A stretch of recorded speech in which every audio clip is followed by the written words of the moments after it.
Shabbat Shalom. This week's Torah portion deals with war, and how sad that we, the state of Israel, again and again are engaged in territorial conflicts. Nowadays, especially in Gaza. Again and again, history repeats itself, and we find ourselves with a sword drawn, with a rifle in hand, with the intent of defending the citizens of Israel. The security of the state of Israel is based on one chief principle: preserving the existence of the state of Israel, which means that Israel refuses at all costs to lose a war, because failure to stop the existing threats against Israel means the destruction of the state of Israel. Our parasha touches on the darker sides of warfare: killing, looting, assassination, collective punishment, in short, a raging fire. The 3-week period of Bein HaMetzarim, in English, the dire straits, begins with the day that the walls of Jerusalem were breached until the fast of Tisha B'Av, the day the temple was destroyed. These days mark the days of tribulation and distress associated with the destruction of the first and second temples. According to tradition, this is a time when the laws of mourning apply, and they become more and more strict as we approach Tisha B'Av.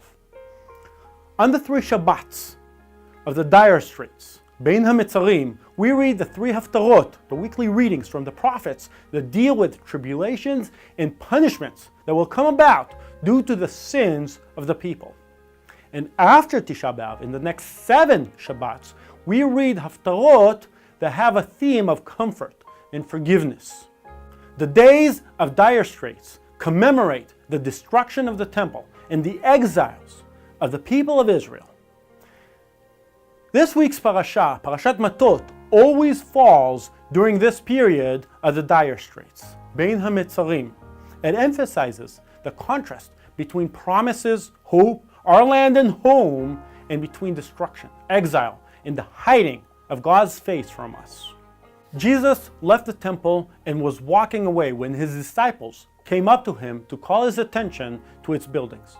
"Do you see all these things?" he asked. "Truly, I tell you, not one stone here will be left on another.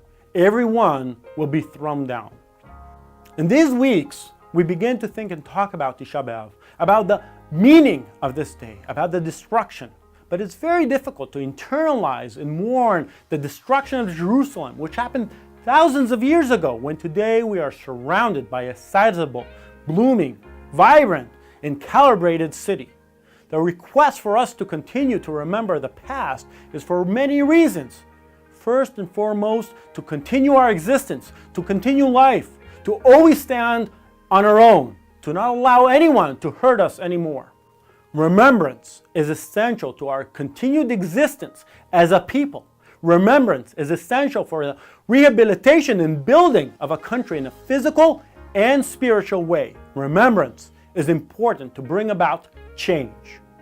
Having foresight doesn't necessarily mean having the gift of prophecy, but rather it means the ability to look at the past and present and then foresee what will happen in the future. The lesson of the people of Israel for generations is that there is always hope.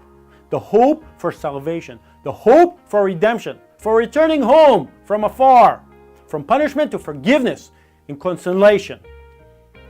And today, we're waiting for his face to be revealed, for the day when the people of Israel will proclaim, "Blessed is he who comes in the name of the Lord," and kneel before Yeshua the Messiah. I believe with all my heart that God has not abandoned his people, and Yeshua continues to lead the people of Israel, even if we don't realize it yet. Yeshua is the one who leads us, and time again saves the state of Israel.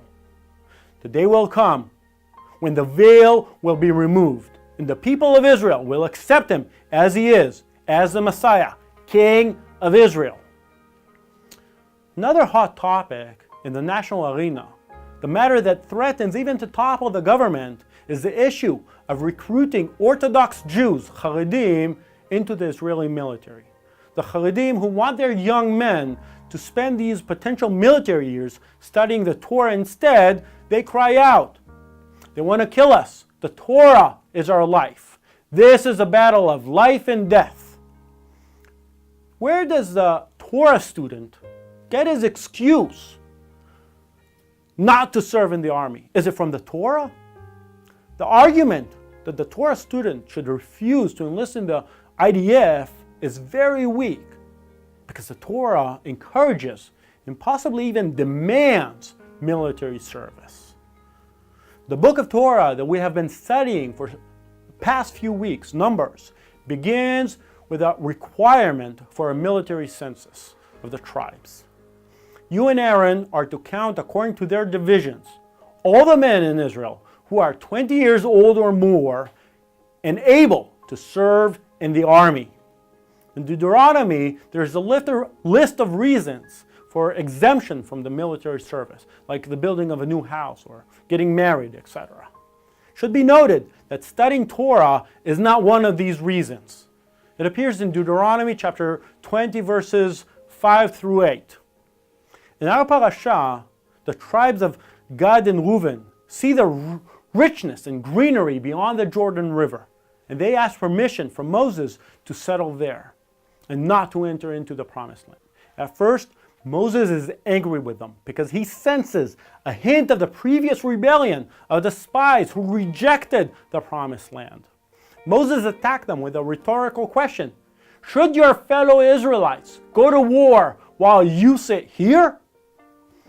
Only after the tribes of Dan and Reuven promised to enlist in the frontline forces, in the commandos, in the special forces, for the purpose of conquering the promised land, Moses comes down and allows them to settle across the Jordan River.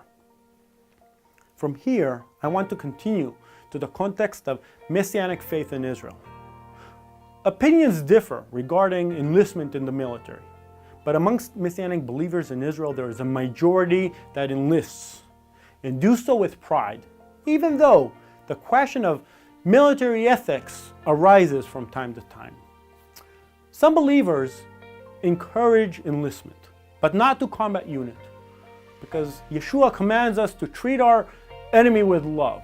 And according to them, Yeshua spoke against holding a sword. In other words, he spoke against the possession of arms. In my opinion, I'll say that precisely those God-fearing, believing soldiers who serve in combat, right in the flashpoints of military conflict, are the ones who can show love. They can show care, mercy, through simple acts of kindness, which are expected anyways as part of the Israeli military protocol. Believing soldiers show how it is possible to maintain both security and humane treatment at the same time. The Messianic soldiers show the glory of the state of Israel. Let us return to this week's parasha and to the Transjordan question of the previously mentioned tribes of Reuven and Gad. The leaders of the tribes of Reuven and Gad went to Moses and asked for the Transjordan. Why did they want this? Because they had large herds of livestock. And we read that the land across the Jordan was rich and green. And they said the following: we would like to build pens here for our livestock, and cities for our women and children. The emphasis here is on building business, the business of livestock. In the response that Moses gives, he switches up the order of things.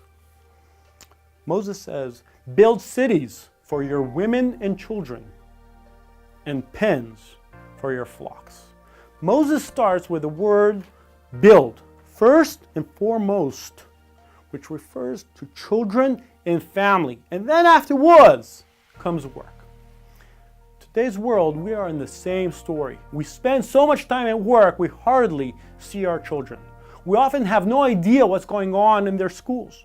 We don't have the time to hear about our children's dreams, hopes, and ideas. We come home dead tired every day, without the energy for relaxed conversation. The tribes of Reuven and Gad had much livestock. The land beyond the Jordan was pleasing to them. They asked Moses for the permission to settle there. And during the negotiations, the words slipped out. We'll build animal pens for business, and then we'll build the rest, like homes for our families. Career is for the family and not the other way around. We too often forget that what matters the most takes time and think that it cannot compete with paying the bills, electricity, property tax, rent, or mortgage. These may seem much more critical than playing with Legos or having a good conversation, but they're not. When we retire, it will be too late. If we do not invest in the family, that ship will sink. Now, I do not recommend simply dropping out of life's race, but rather changing our priorities